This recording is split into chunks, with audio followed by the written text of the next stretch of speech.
Ac wedi iddynt ei watwar, tynysant y porffor oddi amdano a'i wisgo ef a'i ddillad ei hun. Yna, aethant ag ef allan i'w groeshoelio. Arglwydd Iesu, mae'r bobl yn gwneud hwyl a dy ben.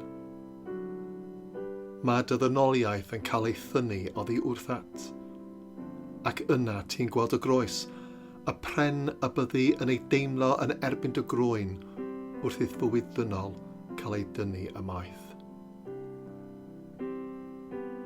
Sut oedd y ti'n teimlo felly? Beth oedd yn mynd drwy dy feddwl? Oedd y ti'n gallu meddwl? Neu a oedd yn well peidio?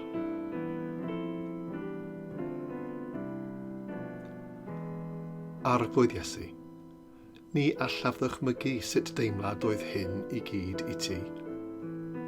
Ac roedd mor greulon cael dy orfodi cario'r bren y byddet yn marw arno. Gweddiwn rwan dros pobl sy'n dal i ddioddef creulondeb a chamdryn yn ein gwlad a ledled y byd.